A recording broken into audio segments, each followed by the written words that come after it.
Hey guys, welcome to source point. तो आज हम लोग यहाँ पे डिस्कस करने वाले हैं बहुत सारी चीज़ें। कल आपकी यूपीएससी प्रीलिम्स थी, कैसी गई आप लोग की? पहले तो आप लोग को ये मेरे साथ शेयर करनी है। इसके बारे में कुछ एनालिसिस देखेंगे, पेपर के बारे में देखेंगे कि कितने क्वेश्चंस कहाँ कहाँ से आए, कैसे कैसे क्वेश्चंस थे और सोर्सेज क्या क्या रहे हैं सबके। साथ ही साथ एक्सपेक्टेड कट ऑफ भी मैं यहाँ पे आपको बताऊंगी। जो प्रीवियस कट ऑफ है उसी को एनालाइज करते हुए हम लोग देखेंगे कि पेपर टफ था, मॉडरेट था, डिफिकल्ट था, ईजी था, तो उसके बेसिस पे कट ऑफ क्या रहने वाला है। साथ ही जिन जिन बच्चों का एग्ज़ाम अभी प्रीलिम्स हो गया है, यानी कि आपको लग रहा है कि 120 प्लस या 110 प्लस आपको आ रहे हैं, तो इट मीन्स कि आपको मेंस के प्रिपरेशन में जुट जाना चाहिए। तो उनके लिए क्या स्ट्रैटेजी होनी चाहिए, साथ ही उनके लिए क्या रूटीन होनी चाहिए। और जिन बच्चों का प्रीलिम्स नहीं हो रहा है, तो आप लोग को कहीं से भी हताश होने की ज़रूरत नहीं है। नेक्स्ट अपॉर्चुनिटी आपका फिर से वेट कर रहा है और उसके बारे में हम लोग यहाँ पे प्रॉपर स्ट्रैटेजी के बारे में बात करेंगे। नेक्स्ट हम लोग यहाँ पे देखने वाले हैं कि यूपीएससी प्रीलिम्स 2021 के लिए आपका स्ट्रैटेजी क्या होने वाला है। तो इन 3 मुद्दे पे हम लोग बात करेंगे। पहले एनालिसिस करेंगे, साथ ही साथ कट ऑफ देखेंगे और उसके बाद जिनका हो गया है उनके लिए क्या स्ट्रैटेजी करना है और जिनका नहीं हुआ है उनके लिए क्या स्ट्रैटेजी करना है। यानी कि अगेन आप लोग को प्रीलिम्स 2021 के लिए अब अपने आप को प्रिपेयर करना है, फिर से प्रिपेयर करना है, एक नेक्स्ट स्टेज तक लेकर जाना है अपने आप को। तो इसके बारे में हम लोग सारी बातें करेंगे। ध्यान से सुनिएगा सारी बातों को, मेरे साथ बने रहिए लास्ट तक। चलिए एक एक करके देखते हैं। सबसे पहले तो आप लोग ये देखिए कि पेपर में क्वेश्चन कितने कितने कहाँ कहाँ से किस पोर्शन से आए थे। ठीक है, तो ये आप लोग को पता होना चाहिए। हिस्ट्री की अगर मैं बात करूँ तो हिस्ट्री में 15 क्वेश्चन देखने को मिला। जहाँ तक मुझे आप लोग के मेल से, आप लोग के बहुत सारे बच्चों की मेल्स आए, मैसेजेस आए, आप लोग ने अपने एक्सपीरियंस को ऑलरेडी मेरे साथ शेयर किया, बहुत अच्छा लगा। आप लोग की प्रीलिम्स मैक्सिमम लोगों की अच्छी नहीं गई है, ठीक है, लेकिन कोई बात नहीं, घबराने की कोई बात नहीं है। अगर आप लोग की अच्छी नहीं गई है तो मैक्सिमम बच्चों के साथ ऐसा ही हुआ है कि उनका पेपर अच्छा नहीं गया है, क्योंकि ऐसा अभी तक मैं कल से आज तक का एनालिसिस करके देखी हूँ। तो लोगों की जो एग्ज़ाम है, यानी कि जितने भी बच्चे यहाँ पे एग्ज़ाम दिए हैं, मैक्सिमम की exam up to the expectation के हिसाब से नहीं गई। जैसा आपने प्रिपेयर किया था, जैसा एक्सपेक्ट लगा रहे होंगे आप लोग, लेकिन आप लोग की एक्सपेक्टेशन के हिसाब से नहीं गई। इसका मतलब क्या है कि यूपीएससी इज़ अगेन अनप्रेडिक्टेबल। इसको कभी भी प्रिडिक्ट नहीं किया जा सकता है, यही बहुत बड़ी बात है। यूपीएससी का खेल आप लोग को समझना बहुत ज़्यादा ज़रूरी है। अगर आप लोग सोच रहे हो कि प्रिडिक्ट कर लेते हैं पॉलिटी के इतने क्वेश्चन आएंगे, हिस्ट्री के इतने आएंगे, इकॉनमी के इतने आएंगे, करंट अफेयर से ज़्यादा आएंगे, कम आएंगे, तो नहीं, ऐसा नहीं है। ठीक है, बहुत बच्चे कंप्लेन भी कर रहे थे कि करंट अफेयर से क्वेश्चन नहीं आए। अगेन ये आपकी जो है मिसअंडरस्टैंडिंग है, ऐसा बिल्कुल भी नहीं है, क्योंकि ज़्यादा से ज़्यादा टॉपिक्स जो थे वो आपका करंट अफेयर्स का ही था, लेकिन वो आपका स्टैटिक पोर्शन में रख दिया गया। अभी हम लोग क्वेश्चन पेपर में भी कुछ कुछ क्वेश्चंस को मैं डिस्कस करूँगी तो आपको बताऊँगी। और हाँ, पूरे क्वेश्चन पेपर का सोल्यूशन भी आप लोग को मिलेगा, बट कुछ क्वेश्चन ऐसे हैं जिसके आंसर मैं अभी तक फाइंड आउट कर रही हूँ। तो अच्छे से जब मुझे सारा आंसर मिल जाएंगे तो मैं आप लोग के सामने जो है पूरे क्वेश्चन पेपर को डिस्कस करूँगी, अच्छे से डिस्कस करूँगी। एग्जाम हो गया है इसका मतलब ये नहीं कि क्वेश्चन पेपर उठा के फेंक देना है, बिल्कुल नहीं। क्वेश्चन पेपर को अच्छे से आप एनालाइज कीजिए, उसको स्टडी कीजिए, हर एक पॉइंट को आप लोग जो है ना, एक होता है ना कि तार तार, उसको जो है अलग करके रख दीजिए, सारी चीज़ों को पढ़ जाइए। क्योंकि यूपीएससी की अगर तैयारी कर रहे हो और पेपर को अच्छे तरीके से आप लोग एनालाइज नहीं करोगे, उसको स्टडी नहीं करोगे, तो फिर कोई मतलब नहीं रह जाता। तो उसको हम लोग अच्छे से देखेंगे, सारे क्वेश्चन को मैं अच्छे से बताने वाली हूँ, तो उसके लिए भी आपका अलग से वीडियो आएगा। बट यहाँ पे देखिए, हिस्ट्री में आपके 15 क्वेश्चन आए हैं, आर्ट एंड कल्चर के मात्र 4 क्वेश्चन आए, हमेशा इतने ही आता है, 3 से 4 क्वेश्चन आता है। इकॉनमी में अच्छे खासे क्वेश्चन आए इस बार। तो ध्यान देने की बात यहाँ पे यही है कि इकॉनमी में अच्छे क्वेश्चन आए हैं, आपके 19 क्वेश्चन है, इन्वायरमेंट के 16 क्वेश्चन है, जोग्राफी के 12 है, सोशल और स्कीम्स के जो है वो 2 है, इंटरनेशनल रिलेशन के 2 है, पॉलिटी के 17 है और साइंस एंड टेक के 13 है। ठीक है, पॉलिटी के क्वेश्चन बहुत अच्छे आए थे। जहाँ तक कि मैं क्वेश्चन पेपर देखी हूँ तो अधिकतर आपका जो है प्रीलिम्स, फंडामेंटल राइट, टीपीएसपी और फंडामेंटल ड्यूटीज़ के इर्द गिर्द ही घूमता रह गया पूरा पेपर। तो कुछ क्वेश्चन अलग थे बट सारे मैक्सिमम क्वेश्चन इतने थे। तो अगर आपने थोड़ा सा भी कष्ट करके अगर एम लक्ष्मीकांत को आधा भी पढ़ा है ना, तो आपका काम बन जाएगा यहाँ पे। तो चलिए, कुछ पोर्शन हर बार ऐसा होता है कि ईजी होता है, कुछ पोर्शन टफ कर दिया जाता है। जैसे हिस्ट्री के क्वेश्चन थोड़े टफ थे, स्ट्रेट फॉरवर्ड थे। ठीक है, तो इसके लिए भी हम लोग देखेंगे कि कैसे पढ़ना है, क्या पढ़ना है। तो ये पूरे ओवरऑल रिव्यू है, ये देखने का कोशिश जरूर कीजिए कि हर एक सब्जेक्ट से कितना क्वेश्चन आपको आ रहा है, क्योंकि ये हेल्प करेगा आपको। कैसे हेल्प करेगा, तो आप एनालाइज कर पाओगे कि हाँ, यूपीएससी का फोकस कहाँ किस टॉपिक पे ज़्यादा है। जैसे कुछ कुछ बच्चे आर्ट एंड कल्चर पे बहुत ज़्यादा लगे रहते हैं, नितिन सिंघानिया को बुक को ख़त्म करने में 3 महीने 4 महीने लगा देते, बट वो वर्थ नहीं होता है। ये आप देख सकते हो कि 3 से 4 क्वेश्चन के लिए जो है आप लोग पूरे सिंघानिया को पढ़ जाते, बिल्कुल नहीं। आप लोग को स्मार्टली स्ट्रैटेजी लेकर चलना है, क्वेश्चंस कहाँ से पूछा गया है, किस टॉपिक से पूछा गया, उसको आप लोग को खंगालना है, और मैक्सिमम आपको करंट अफेयर से ही देखने को मिलेगा। फाइन, तो आइए कुछ क्वेश्चन पेपर भी हम लोग देख लेते हैं। ये मेरे पास सेट सी है। तो इसके क्वेश्चंस अगर हम लोग कुछ कुछ देखें, कुछ कुछ ही, मैं यहाँ पे पूरी क्वेश्चंस को डिस्कस नहीं करने वाली हूँ अभी। आराम से हम लोग साइंस के सारे क्वेश्चंस को, ज्योग्राफी के ये सारे क्वेश्चंस है तो इसको हम लोग आराम आराम से देखेंगे, ठीक है। अब देखिए इस तरीके के क्वेश्चंस, एक ये है क्वेश्चन सेकंड नंबर आपका, सॉरी यहाँ पे अगर थोड़ा ब्लर है तो क्योंकि मुझे यही PDF अवेलेबल हो पाया। इंडिया में इसमें से कौन से ऑफिशियली डेजिग्नेटेड है एज अ मेजर मिनरल। तो देखिए ये थोड़ा सा क्या होता है ना कि टफ बना दिया जाता है, बट आप लोग को टफ लग रहा होगा क्योंकि आप लोग अगर NCERT नहीं पढ़े हो 12th क्लास की, 12th क्लास की अगर आपने NCERT ज्योग्राफी का नहीं पढ़ा है तो आपको ये क्वेश्चन टफ लगेगा, क्योंकि इसमें बहुत अच्छे से दिया गया है कि मेजर मिनरल्स कौन है, माइनर मिनरल्स कौन है। तो मिनरल्स को पढ़ने के लिए जो वहाँ पे आपका एक चैप्टर है उसको अच्छे से पढ़ जाइए। हालांकि ये सारे जितने भी आपको दिया गया है ना, इसमें इसके बारे में आपको सारा वहाँ पे मिनरल्स मिल जाएगा, अपार्ट फ्रॉम दिस ऑल भी आपको मिल जाएगा। तो ये आपका NCERT से ही क्वेश्चन पूछा गया है, लेकिन ये थोड़ा सा आपके लिए ट्रिकी हो गया कि ऑफिशियली किसको यहाँ पे मेजर मिनरल कहा गया है, तो ये थोड़ा आपको घुमाने के लिए ऐसा कहा गया है, ठीक है। तो इस तरीके के क्वेश्चन आप लोग देख लीजिए। फर्टिलाइज़र के बारे में बहुत ज़्यादा बात हो रहा था कि फर्टिलाइज़र पे सरकार जो है सब्सिडी बहुत ज़्यादा देती है, अप टू द मार्क नहीं होता है, और इतना ज़्यादा सब्सिडी देती है कि किसान जो है उसको बहुत भर भर के इस्तेमाल करते हैं, जो कि अगेन हमारे सॉइल फर्टिलिटी के लिए अच्छा नहीं होता है। ज़्यादा नाइट्रोजन इस्तेमाल करना भी सही नहीं होता है। फर्टिलाइज़र में होता क्या है, नाइट्रोजन ज़्यादा होते हैं, ठीक है, NPK रेशियो होता है। तो ये हम लोग डिस्कस किए थे अपने मंथली मैगजीन में, विजन की मंथली मैगजीन में, ठीक है। लेकिन ये आपका एक अलग तरीके से क्वेश्चन यहाँ पर निकल कर आया है कि यहाँ पे सीधे केमिकल फर्टिलाइज़र के बारे में ही पूछ लिया गया है, ठीक है। तो देखिए क्वेश्चन टॉपिक न्यूज़ में रहता है, लेकिन उसी के बारे में आपसे क्वेश्चन पूछा गया है। मैं आपको यही चीज़ यहाँ पे बताने वाली हूँ कि आप लोग को पढ़ना कैसे है और टॉपिक कैसे पूछ लिया जाता है। अब आगे आइए, देखिए ये एक क्वेश्चन था 5th नंबर, इसमें आपका पूछा गया है इंडिया के डेजर्ट नेशनल पार्क के बारे में, और इसमें आपका एक दिया गया कि ये one of the natural habitat है किसका, तो ग्रेट इंडियन बस्टर्ड। अब ग्रेट इंडियन बस्टर्ड के बारे में हम लोग ने कहाँ नहीं पढ़ा, PT 365 इन्वायरमेंट में पढ़ा, मैं आपको इन्वायरमेंट के भी लेसन में पढ़ाई हूँ। तो ये आपका न्यूज़ में था जस्ट बिकॉज क्योंकि CMS का जो है गांधीनगर यानी कि आपका अहमदाबाद गुजरात में ये आपका यहाँ पे मीटिंग हुआ था। तो CMS का मीटिंग हुआ था उसमें कि ग्रेट इंडियन बस्टर्ड के बारे में बात किया जाता है। इवन राजस्थान में भी इसके लिए एक अलग से प्रोजेक्ट चलाया जा रहा है, प्रोजेक्ट गोदावन, जो कि इसको कंजर्व करने के लिए है, क्रिटिकली इंडेंजर्ड स्पीसीज है ये। तो इसी के लिए ये क्वेश्चन पूछ दिया गया, और ये जिस डेजर्ट में रहते हैं उसके बारे में ये पूछ लिया गया, ठीक है। तो देखिए ये टॉपिक अगेन आपका न्यूज़ में था। आप अगर ग्रेट इंडियन बस्टर्ड के बारे में पढ़ रहे हैं तो उसके बारे में आपको पढ़ना भी चाहिए कि उसका नेचुरल हैबिटाट क्या है, उसका IUCN का रेड लिस्ट क्या है, उसकी कैरेक्टरिस्टिक कुछ पढ़नी चाहिए, फीचर्स पढ़नी चाहिए, तब जाके आपका एक टॉपिक कंप्लीट होता है, फाइन। अब यहाँ पे कुछ जो प्लेसेस और जो ये आपका प्रेजेंट स्टेट दिया गया है ये हिस्ट्री से है, तो हिस्ट्री की अगर आप पूरी बुक पढ़ जाओगे, NCERT पढ़ जाओगे, तो आपको कहीं ना कहीं ये जो स्टेट रहते हैं जो आपके न्यूज़ में ही रहते हैं उसी से रिलेटेड ये क्वेश्चन आपसे पूछ लिया जाता है। उसके बाद आप ये क्वेश्चन देख सकते हो, यहाँ पे वाटर के बारे में है, कोई बात नहीं, इसको हम लोग बाद में डिस्कस करेंगे। सियाचिन ग्लेशियर की यहाँ पे लोकेशन के बारे में पूछ लिया गया, कितना फॉर्मल सा है। आप लोग सोच रहे होंगे कि गैलवान वैली के बारे में पूछा जाएगा क्योंकि बहुत ज़्यादा न्यूज़ में है, तो क्योंकि देखिए ये UPSC वाले समझ जाते हैं ना कि जो बहुत ज़्यादा न्यूज़ में रहता है आप लोग तो उसके बारे में एकदम से एक एक चीज़ पढ़ के जाओगे तो वो उस पर क्वेश्चन नहीं पूछते, उसके अगल बगल पूछ लेते। सियाचिन ग्लेशियर के बारे में पूछ लिए, फाइन।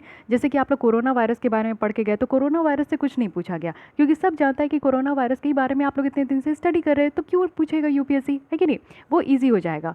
लेकिन अब यहाँ पे देखिए ये जो आपसे पूछ लिया गया जेट स्ट्रीम के बारे में, ज्योग्राफी का ये बेसिक है, कोई बात नहीं। ये आपसे पूछ लिया गया वाइल्ड लाइफ प्रोटेक्शन एक्ट में अगर किसी भी प्लांट स्पीसीज़ को अगर 6th शेड्यूल में डालते हैं तो इसका मतलब क्या होता है। सेम क्वेश्चन ये आपका पूछा गया था प्रीवियस ईयर में कि शेड्यूल 1 में अगर किसी भी वाइल्ड लाइफ प्रोटेक्शन एक्ट में अगर किसी एनिमल को डालते हैं तो उसका मतलब क्या होता है। अब ये प्लांट के बारे में पूछ लिया गया, तो previous year question paper solve करना कितना ज़्यादा इंपॉर्टेंट है। देखिए वही चीज़ रिपीट हुई, अगर उस समय आप लोग अगर वाइल्ड लाइफ प्रोटेक्शन एक्ट को पूरी तरीके से पढ़ जाते, 6th शेड्यूल के बारे में डिटेल में पढ़ जाते, हालांकि मैं इसको यहाँ पे PT 365 में आपको देखने को मिलेगा कि इसके बारे में हम लोग डिटेल में पढ़े थे कि फॉर्म 1 में कौन से स्पीसीज रहते हैं, 2 में स्पीसीज कौन से रहते हैं, शेड्यूल पूरे 6 शेड्यूल को हमने पढ़ा है, तो उसमें से आप लोग इसके बारे में भी पता कर सकते थे, है कि नहीं। गुप्ता डायनेस्टी से आपका क्वेश्चन आया है, साथ ही साथ यहाँ पे जीरो टिलेज भी मैं आपको बताई हूँ, एग्रीकल्चर का हम लोग पढ़े हैं इसको बाकायदा इन्वायरमेंट में। आप लोग को यहाँ पे PT 365 में मिला है कि जीरो टिलेज का यहाँ पे एडवांटेज क्या है, ठीक है। इसकी आंसर मैं बताऊंगी, अच्छे से बताऊंगी, पूरे एकदम से मैं आपको पूरे डिटेल के साथ यहाँ पे हम लोग डिस्कस करेंगे, ठीक है। साथ ही कुछ क्वेश्चन भी ऐसे देख सकते हैं, देखिए कुछ ऐसे भी क्वेश्चन है जिसका आंसर सिर्फ आपको UPSC ही बता सकता है कि ये सोशल कॉस्ट ऑफ कार्बन का मतलब क्या है, कौन सा यहाँ पे बेस्ट डिस्क्राइब कर रहा है, ठीक है, बेस्ट डिस्क्राइब कर रहा है। तो यहाँ पे 2-3 ऑप्शन आपको सिमिलर देखने को मिलेंगे, 2-3 ऑप्शन यहाँ पे सिमिलर होता है, लेकिन ये इस तरीके के क्वेश्चन का आंसर सिर्फ UPSC ही सही बता पाता है कि उसके हिसाब से कौन सा यहाँ पे बेस्ट डिस्क्राइब कर रहा है, फाइन। बट आप लोग जो भी यहाँ पे लगा के आए हो कोई दिक्कत नहीं है, आराम से आप लोग रहिए। अब यहाँ पे देखिए कल्टीवेशन ऑफ शुगर केन। तो शुगर केन का के बारे में हम लोग पूरा पढ़े थे, याद आ रहा है कि नहीं याद आ रहा है? हम लोग विजन आइज की मंथली मैगजीन में शुगर केन के बारे में पढ़े थे कि मेजर प्रॉब्लम क्या हो रहा है कि शुगर केन का जो यहाँ पे जितने भी फार्मर्स जो शुगर केन में अपना जो उसको कल्टिवेट करने में इन्वेस्ट करते हैं उनको प्रॉपर तरीके से उनका प्राइस नहीं मिल पा रहा है। सेंटर की तरफ से अलग जो है प्राइस का फंडा मेथड होता है और हर एक स्टेट अपने हिसाब से वो प्राइस का मेथड लेकर चलते हैं। तो यहाँ पे मेनली जो है ना शुगर मिल को भी प्रॉब्लम हो रहा है और फार्मर्स को भी प्रॉब्लम हो रहा है जो शुगर केन को कल्टिवेट करते हैं। तो पूरी होल स्टोरी हम लोग देखे थे, उसी से रिलेटेड यहाँ पे कुछ पूछ लिया गया। फाइन। अब देखिए इंडियन एलिफेंट, एलिफेंट कितना ज़्यादा न्यूज़ में था। कुछ दिन पहले ही हम लोग एग्जाम के पहले जो PT 365 एक्सटेंडेड हम लोग स्टडी कर रहे थे उसमें हम लोग एलिफेंट देखे थे कि बोत्सवाना में बहुत सारे एलिफेंट का जो है वो डेथ हो रहा है। अब एलिफेंट का डेथ हो रहा है, इसी में आपका बैकग्राउंड जाके पूछ लिया गया थोड़ा सा कि ये बताना है कि एलिफेंट ग्रुप के लीडर कौन होते हैं। यहाँ पे ये आपसे पूछा जाएगा कि एलिफेंट का हाईएस्ट पॉपुलेशन कहाँ है। तो कुछ एलिफेंट के बारे में पूछ लिया गया क्योंकि बोत्सवाना में एलिफेंट बहुत ज़्यादा डेड हुए हैं, ठीक है, और उसका अभी तक रीज़न नहीं पता चला कि क्यों डेड हो रहे हैं। तो देखिए कैसे पूछा जाता है क्वेश्चन, ये आप लोग को पकड़ना पड़ेगा क्योंकि ये नहीं पकड़ोगे तो कुछ नहीं होगा। फिर आप लोग ऐसे ही आप बोलोगे कि मैम क्वेश्चन पेपर बहुत टफ था, पता नहीं कहाँ से आ गया, किसने क्वेश्चन पेपर टफ सेट किया, मिल जाए वो एक इंसान जिसने क्वेश्चन पेपर टफ किया, क्वेश्चन जिसने सेट किया। ये सब बोलने से कोई फ़ायदा नहीं होगा। आप लोग को बेसिक चीज़ समझनी है, कहीं बाहर से क्वेश्चन नहीं आया। दिमाग और कान खोल कर अगर आप लोग पढ़ोगे तो कभी आप लोग को कोई तकलीफ होगा ही नहीं। बस आप लोग को एक जो ट्रिक होता है ना UPSC का, वो समझने की ज़रूरत है। अब आगे आते हैं, थोड़ा और मैं आपको दिखा देती हूँ। कुछ ऐसे क्वेश्चन होते हैं जो कि परेशान करते हैं। देखिए ये स्टील स्लैग थोड़े आपको परेशान किए होंगे और यहाँ पे कॉपर स्लैग है, ठीक है। आयरन स्लैग के बारे में तो आप लोग बहुत ज़्यादा जानते होंगे, इस सब के बारे में भी जानते होंगे। देखिए क्वेश्चन हमेशा UPSC फ्लाई ऐश के बारे में पूछते थे, कोल के बारे में तो हर एक साल क्वेश्चन पूछा गया, तो कोल ऐश के बारे में इस बार पूछ लिया गया है, ठीक है। कोल फेवरेट टॉपिक है और कोल के ऊपर इतना ज़्यादा हम लोग बात करते हैं, हर बार बात करते हैं, तो उसी से रिलेटेड ये क्वेश्चन पूछ लिया गया। एक फेवरेट एरिया है कह सकते हो UPSC का। साथ ही ये आप लोग देखो कि इंटरेस्ट कवरेज रेशियो इकॉनमी का डायरेक्ट पूछ लिया गया, इसके बारे में हम लोग डिस्कस किए इकॉनमी में। PT 365 में मैं आपको बताइए इंटरेस्ट कवरेज रेशियो बहुत ज़्यादा न्यूज़ में भी था, इंटरेस्ट कवरेज रेशियो, तो वही चीज़ उठा के पूछ लिया गया। G20 के 4 कंट्रीज़ के बारे में पूछा जा रहा है। G20 का मीटिंग हुआ था, बहुत बड़ा वो बर्निंग टॉपिक था, तो एक बार UPSC चाहता है कि अगर आप लोग सीरियस कैंडिडेट हो तो 20 मेंबर्स के तो नाम आप लोग देखे होंगे कि सीरियस कैंडिडेट होने के नाते इतना तो फ़र्ज़ आप लोग का बनता है कि एक बार देख लेते हैं कि 20 मेंबर्स है कौन सा, है कि नहीं। तो एक बार तो आप लोग रूबरू हुए होंगे, इसलिए डिफरेंट डिफरेंट नाम के एंगल से जो है आपको यहाँ पे ऑप्शन दिया गया है। ऑप्शन कितना सुंदर यहाँ पे बनाया गया है कि आपको स्ट्राइक होना चाहिए कोई तो एक कंट्री होगा, क्या ऑस्ट्रेलिया है, क्या टर्की है, टर्की को लेके बात हो रहा था, वियतनाम है, सिंगापुर है, कौन एक ऐसा आपका कोई भी तो कंट्री आपको स्ट्राइक होना चाहिए। देखिए कितने अच्छे तरीके से बताया आपको। अगर एक कंट्री भी पता होगा G20 के बारे में, अगर आपने गलती से भी G20 मेंबर का अगर देख लिया होगा और आप स्ट्राइक कर पा रहे होंगे एग्जाम में, तो आपका यहाँ पे काम बन जाएगा। कितना आसान है ये, आपको देख के लग रहा होगा कि क्वेश्चन कितना टफ दे दिया G20 का, मैंने तो मेंबर नहीं देखा, ओ माय गॉड अब ये क्वेश्चन नहीं बनेगा। बट पेशेंस रख के आपको आंसर पढ़ने की, यहाँ पे ऑप्शन पढ़ने की ज़रूरत होती है। कुछ ना कुछ आप लोग ट्रिक लगाओ कि कभी ना देखे होंगे, न्यूज़पेपर में देखे होंगे, मैं इतनी बार आपके साथ डिस्कस की हूँ, G20 के मेंबर आपको बताई हूँ, IR में हम लोग डिस्कस किए हैं, तो कहीं ना कहीं से तो आपको याद होना चाहिए।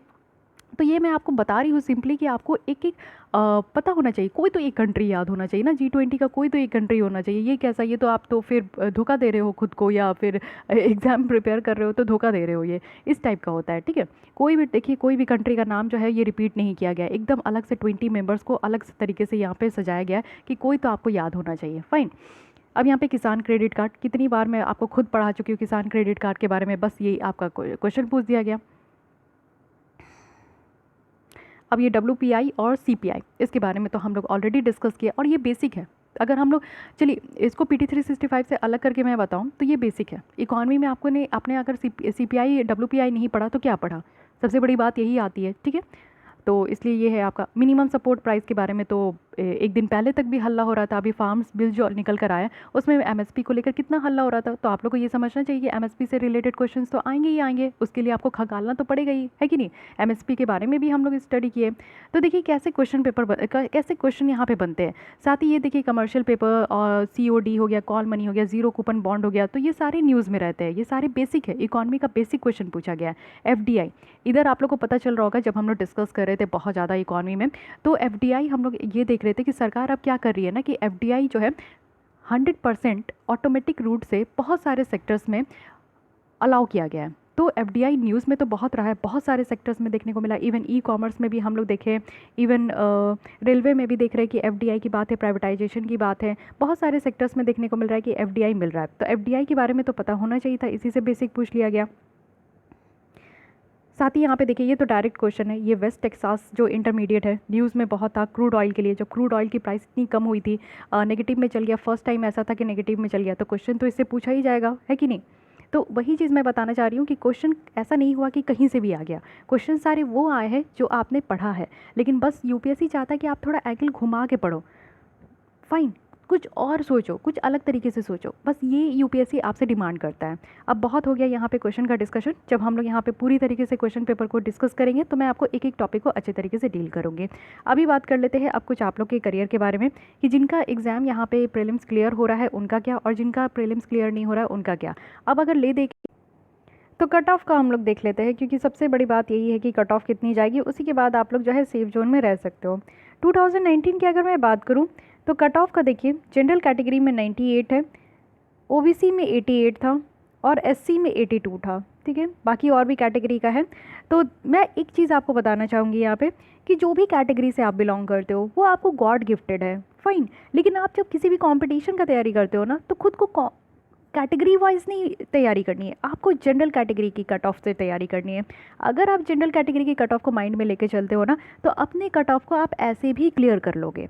तो इसीलिए कैटेगरी वाले के लिए जो कट ऑफ है वो तो आपको गॉड गिफ्टेड है, और वो अगर आप लोग अच्छी तरीके से तैयारी कर रहे हो, और अगर आप लोग जनरल की कट ऑफ को क्लियर कर रहे हो, इट मीन्स कि अपने कट ऑफ को क्लियर कर रहे हो, तो कभी भी अपने कैटेगरी की कट ऑफ को देखकर जो है ना तैयारी मत कीजिए, उतना मार्जिन आप मत बनाइए खुद को, क्या पता ये अप एंड डाउन होते रहता है, और कहीं डाउन हुआ तो आप तो ऐसे भी आउट ऑफ द रेस हो जाओगे, तो ये काम नहीं करना है। लेकिन हाँ ठीक है, चलिए जो भी है, ये लास्ट ईयर का था, और लास्ट ईयर का one of the toughest question paper कहा जा रहा था यूपीएससी का, बट इस बार भी जो है ना ये टफ में ही आ रहा है, मॉडरेट से टफ के बीच में ही इसको रखा जाएगा, ना ये आपका इजी है, ना ही ये आपका बहुत ज़्यादा जो है एकदम से बहुत ज़्यादा टफ है, उतना भी ज़्यादा टफ नहीं है। मैं बस अभी आपके सामने कुछ ही क्वेश्चन को डिस्कस की हूँ, उससे आप लोग को ये अंदाज़ा लग गया होगा ना कि आपको पढ़ना कैसे है, और क्वेश्चन जो टॉपिक थे वो बहुत ज़्यादा आपसे जो है, ऐसा नहीं था कि आप उससे फैमिलियर नहीं हो, फैमिलियर तो थे ही आप लोग, हम लोग कहीं ना कहीं इसको डिस्कस किए ही है।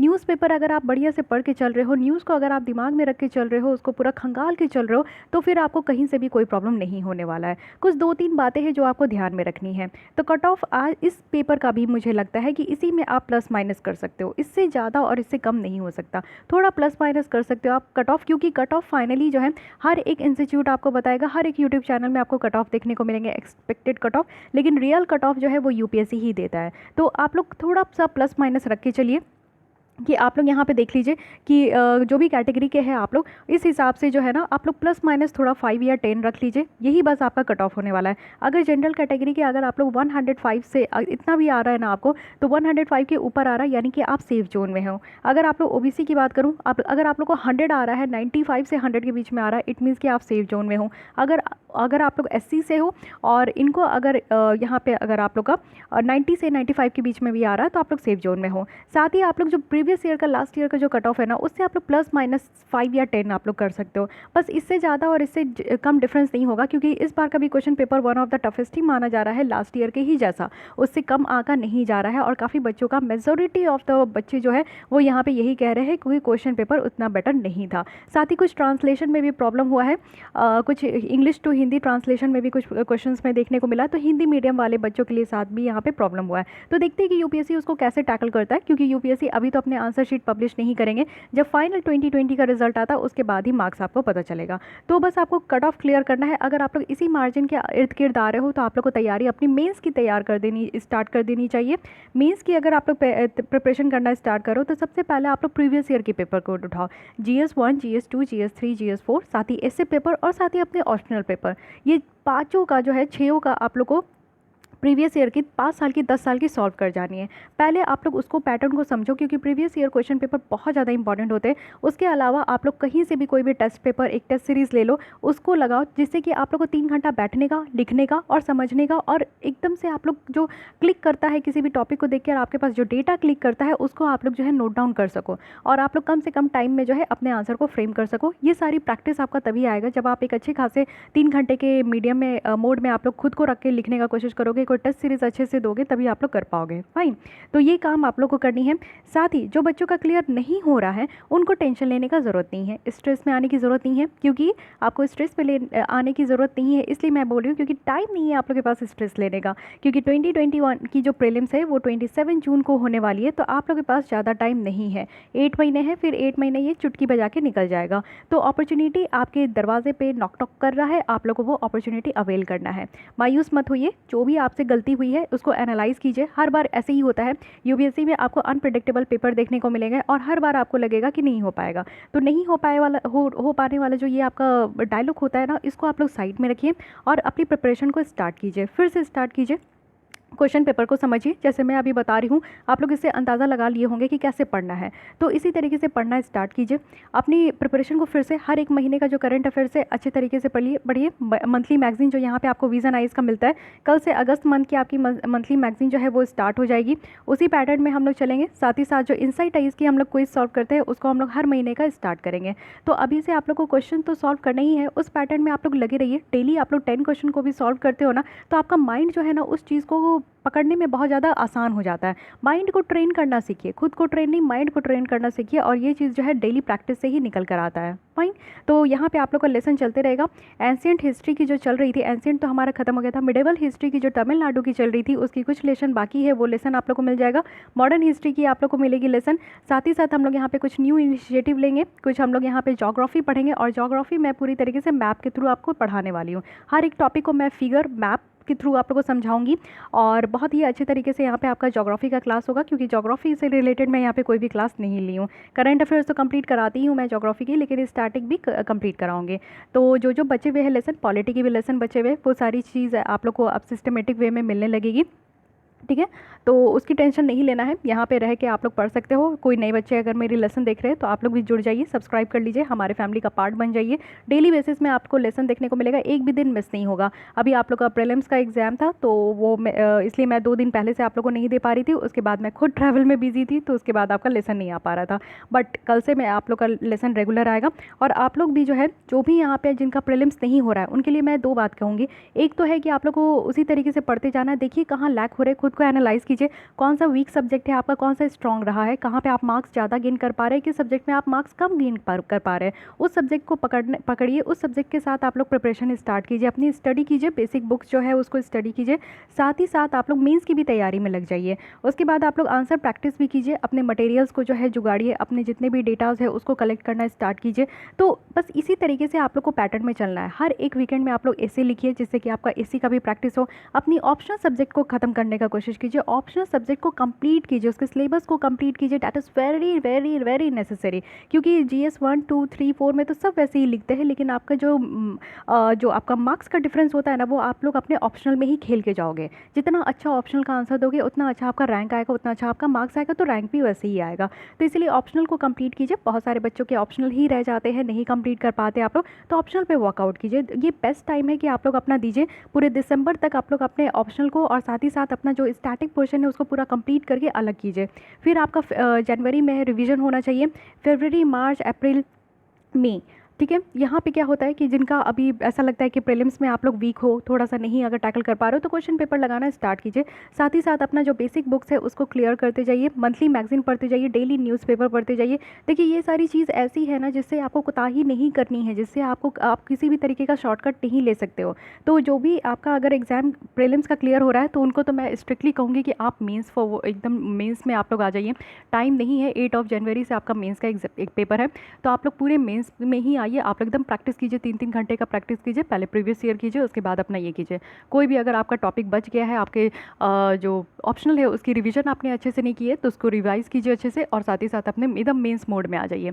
लेकिन जिनका नहीं हुआ है उनके लिए दोनों है, आप लोग प्रीलिम्स के लिए भी लेकर चलिए, साथ ही साथ अपना जो है मेंस का भी आंसर राइटिंग प्रैक्टिस स्टार्ट कर दीजिए, क्योंकि अल्टीमेटली आपको रैंक जो मिलेगा वो आपके आंसर राइटिंग प्रैक्टिस से ही मिलेगा। मेंस के ही मार्क्स से आप लोग को आंसर आपके मार्क्स जो आपके जो रैंक है वो डिसाइड होते हैं। तो इसलिए आंसर राइटिंग को कभी भी एकदम से कम इंपॉर्टेंट नहीं देना है, ज़्यादा इंपॉर्टेंट देना है। फाइन, तो ये तो रहे हमारे कुछ बात, एक छोटी सी टॉक जो मैं आपसे साथ करना चाह रही थी।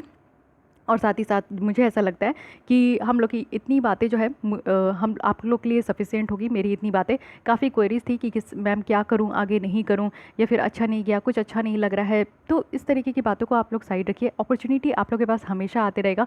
बिल्कुल भी हताश नहीं हो रहा है, परेशान नहीं होना है, नर्वस नहीं होना है। यार हो गया कोई बात नहीं, आगे भी है अपॉर्चुनिटी, उसको अच्छी तरीके से तैयारी करनी है। अगर आपकी प्रीलिम्स नहीं हुई है तो कहीं ना कहीं आप खुद लैग कर रहे हो। क्या कमी है अपने अंदर, उस चीज़ को आप लोग उस पर वर्कआउट करो, उस कमी को दूर करने का कोशिश करो, फिर देखिए आपका एग्ज़ाम क्लियर होगा। कोई दिक्कत नहीं है इसमें, सारे बच्चे क्लियर करके लेके जा रहे हैं, आप भी एक दिन क्लियर करोगे। ये आपको अपने ऊपर विश्वास होना चाहिए। Don't lose confidence, don't lose hope, ये बहुत बड़ी बात होती है। आप लोग को खुद पे कॉन्फिडेंट रखना बहुत ज़्यादा ज़रूरी है। ठीक है, तो नेक्स्ट हम लोग कल से आपकी अगस्त जो मैगज़ीन है उसकी लेसन आना स्टार्ट हो जाएगी। साथ ही साथ हम लोग इसकी भी क्वेश्चंस को अच्छे से डिटेल में सॉल्व करेंगे। तो आज के लिए मैं इसमें इतनी ही रखती हूँ। और अगर आप लोग को डेली मेरे साथ बने रहना है तो चैनल को सब्सक्राइब कर लीजिए। साथ ही साथ जो है, अगर इस वीडियो को और भी बच्चों के साथ ज़रूर शेयर कीजिए, क्योंकि उनको भी यहाँ पे पता होना चाहिए कि पेपर का एनालिसिस, साथ ही साथ क्वेश्चन पेपर कैसे कैसे बने हैं, क्वेश्चन कहाँ कहाँ से बने हैं, कैसे बने हैं, ये पता होना चाहिए। करंट से किस तरीके से क्वेश्चन आए हैं, क्योंकि बहुत कंप्लेन रहा कि करंट अफेयर से नहीं है, तो करंट अफेयर से इस बार क्वेश्चन रहे हैं। तो किस तरीके से करंट अफेयर्स को स्टैटिक पोर्शन में बनाकर यहाँ पे क्वेश्चन पूछा जाता है, तो ये पता होना चाहिए। साथ ही साथ जो है क्या करना है नहीं करना है ये आप लोगों को पता हो। 1-2 दिन का रेस्ट लीजिए, लेकिन कल से आप लोग जो है अपने मोड पे वापस ज़रूर आ जाइए, क्योंकि ये बहुत ज़्यादा ज़रूरी है। फाइन, तो आज के लिए बस इतना ही। थैंक यू, मिलती हूँ कल हम लोग न्यू लेसन के साथ।